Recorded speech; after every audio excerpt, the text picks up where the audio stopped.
So as the saying goes, Rome was not built in a day, but we certainly tried our best to see as much of it as we could in that same period.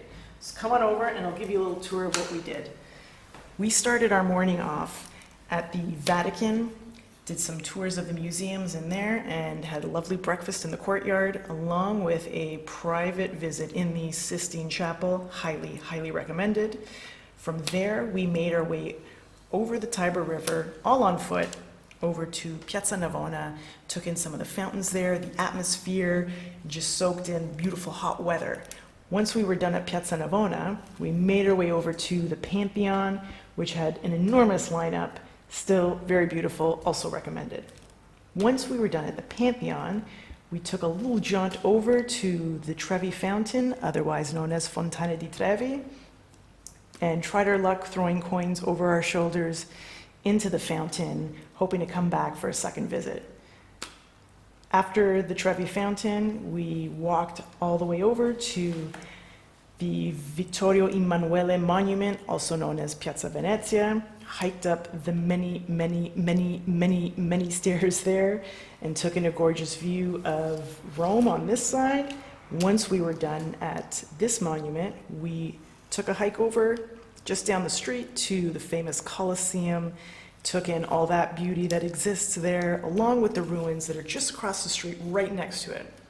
Once we were done at the Colosseum, we made our way all the way up here to the Spanish Steps, also known as Piazza di Spagna, took in the sunset, did another beautiful stair climb, and then following that, we made our way back over the Tiber River and back to our Airbnb. I think we pretty much nailed all the top ones. Anyhow, I hope you found that helpful. 26,000 steps, 17.5 kilometers, and we nailed it. Hope you enjoyed the tour. I recommend you do the same if you're ever in Rome. Thanks, Sandra. Okay, Lana here.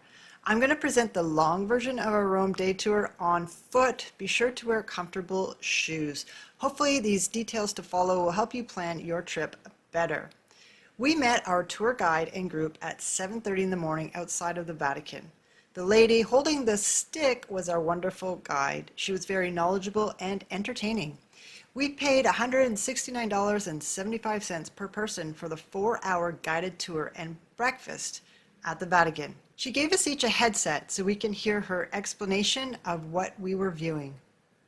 I recommend buying your tickets in advance as the lines are long. The tour commenced with a walk to the breakfast area. Breakfast included eggs and other animal products. I did ask for a vegetarian option. I received fruit and pastries. After breakfast, we followed our guide to these 3 posts with photos of the Sistine Chapel, and she explained the Sistine Chapel ceiling painted in fresco by Michelangelo, which we would view later. This would be a private viewing, and in the chapel there is no talking, so our guide didn't come with us. Also, the attire for this tour included a top that covered the shoulders and pants or shorts that went to the knees at least. Just FYI. Here's some of our guide's speech. As you come by the end of the Sistine Chapel, the other side of the chapel, you'll have the best view. The view of the popes. The view popes used to have when they enter the main entrance. Framing the stories of the Old Testament, there's going to be huge guys and ladies like these two. Can you see how big these ladies are? It's okay to have big guys, but finding big ladies is kind of unusual. Why is that? Michelangelo loved Greek-Roman art.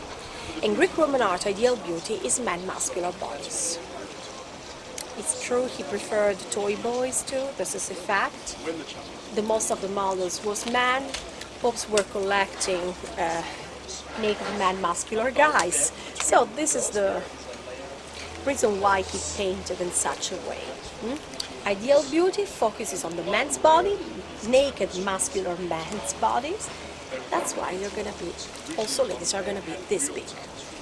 Let's now talk about the paintings in the middle. Darkness and light separation is going to be the first one, the beginning of the Genesis. But then you have the creation of the stars. Where you see the yellow disc, that's the sun, of course. But have you found the moon? The naked bum of God. After her 20-minute or so explanation of the Sistine Chapel and the artwork in it, we followed her throughout various buildings and rooms, and she touched upon various pieces of art and sculptures. I recommend doing this tour, or a tour like it, because the guide gives a backstory to the ancient world, helping you to understand life as it was lived then. Here's some of the artwork that we saw at the Vatican Museum.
Tour of the Vatican, we decided to forfeit going to St. Peter's Basilica and walking the 500 plus steps because the lineup was long and we didn't buy tickets in advance, and it was already noon and we wanted to also visit other attractions before sunset.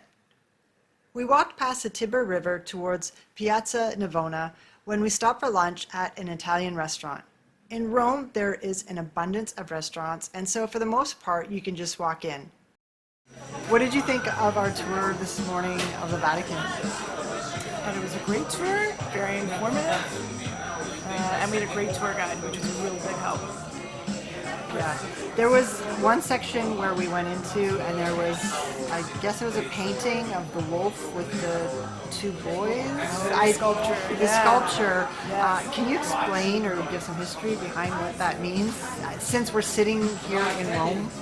So according to tradition, Rome was founded by the two brothers, Remus and Romulus, and they were born of human mom, and their father was the god of war, Mars. And so tradition has it that they were thrown into the Tiber River, kind of left to die. We just passed that river. We just passed Walking the river. here. We just walked past it, yep. From our Airbnb. Yes. From our Airbnb, we came here, we passed the river. We did? Okay. That's the river, that's the same river that apparently Remus and Romulus were thrown into kind of as babies to fend for themselves. They were found by a wolf that kind of protected them, and that was the sculpture that we saw. It was the kind of this wolf who kind of became their mother and suckled them and turned them into warriors. And one of them, I think it was Romulus Yeah. eventually became the first king of Rome, and therefore founded it. So there's a lot of, it's steeped in a lot of tradition. So that's the foundation of Rome. That's it. Wolves and babies. Interesting story. All right, well, can you tell us something in Italian? Can you say something to us in Italian? Voglio mangiare adesso. What does that mean? I want to eat now. All right, we just ordered cacio e pepe, caprese, Aperol spritz. Can I take this? Yes.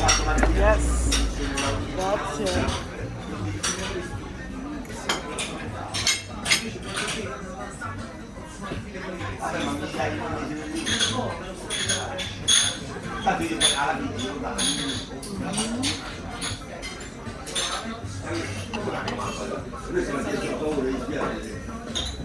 No, me l'ha regalata no.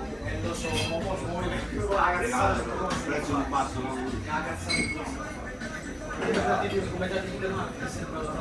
Ma come la sa bene? Perché ha guardato mi ha detto che tu guardavo pure non fa, It's limoncello. Limoncello, yes. And you make it here? Not me. Here. Oh, he makes it. And after we got the bill, our nice waiter dropped down a bottle of limoncello for us to have a free shot. Salute. Chin chin. You ready? A cent'anni. After lunch, we walked to Piazza Navona, a beautiful square home to famous fountains, like the Fountain of the Four Rivers and the Fountain of Neptune. It was built in the 1st century AD. In ancient Rome, the site was a stadium built during Emperor Domitian's rule.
From there, we walked to the Pantheon. It's a former Roman temple and, since 609 AD, a Catholic church in Rome, Italy. When at the Pantheon, we looked at the lineup and guessed it would take at least an hour or more to get inside the building. And we had more attractions to walk to before sunset, so we decided to press on to the Trevi Fountain. The Trevi Fountain, built in the 1700s, is one of Rome's most iconic structures. Erected on the site of an ancient Roman water source, the fountain is made of the same material as the Colosseum, travertine stone. The Trevi Fountain serves as a modern marvel that links back to Rome's fabled past. At the Trevi Fountain, we managed to hustle and bustle our way through the crowd to the front, where we tossed our coins. A proper Trevi coin toss is done using your right hand to throw the coin over your left shoulder. Don't forget to pass by your heart. The myth of the Trevi Fountain goes like this. Tossing one coin means you will return to Rome. Tossing 2 coins means you will meet the love of your life. And tossing 3 coins means you will marry them. From the Trevi Fountain, we walk the streets of Rome to Piazza Venezia, the big white Piazza Venezia building, or Vittoriano. It is one of Rome's largest and most famous monuments. The name translates to Altar of the Fatherland. This refers to the great unification of Italy under its first 2 kings, Victor Emmanuel II of the Savoia family. This is probably a good time to interject in this video and let you know that it's very important to drink lots of water as you walk the streets of Rome when the sun feels blistering. It actually felt like 40+ degrees when we were walking that day. When we got to the top of this next structure, people were vomiting, likely due to heat stroke. There are fountains along the way in Rome where you can fill your water bottle. We're going to walk up these steps. Oh, I can feel my calves already giving out.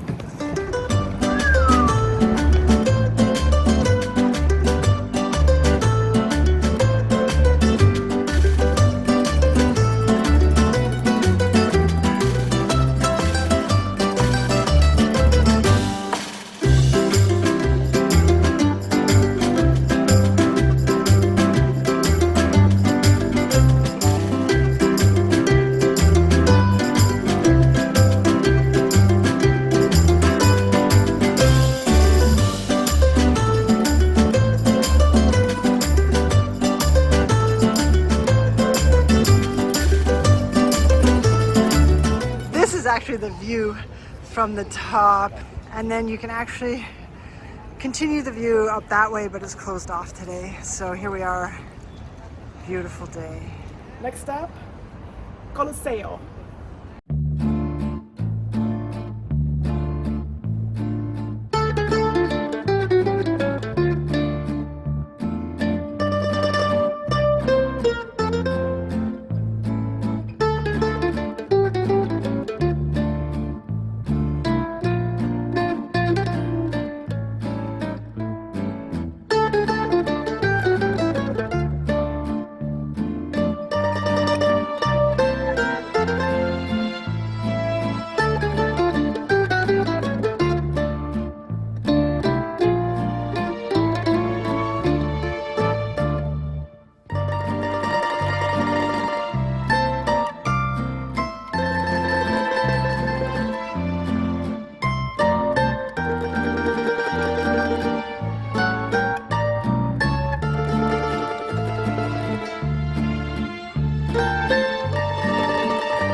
We didn't buy tickets to go inside the Colosseum, but you can and experience this large amphitheater inside that once hosted events like gladiatorial games.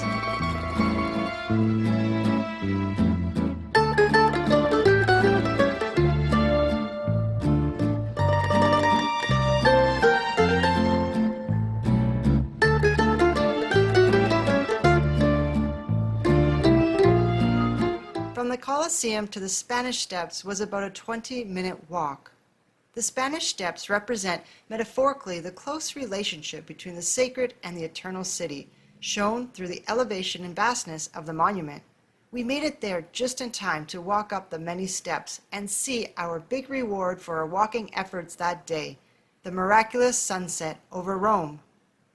There you have it, 7 major Rome attractions in one day. It's doable. Ciao.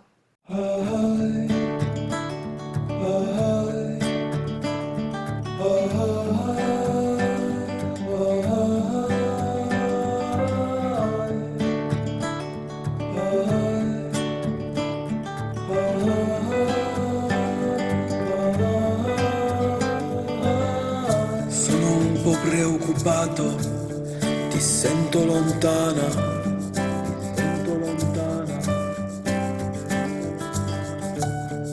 Non ti importa più se mi hai intorno o no? Cosa fai? Dove sei andata? Cosa fai? Ma che fai? Cosa fai? Dove sei andata? Cosa fai? Ma che fai? Che fai?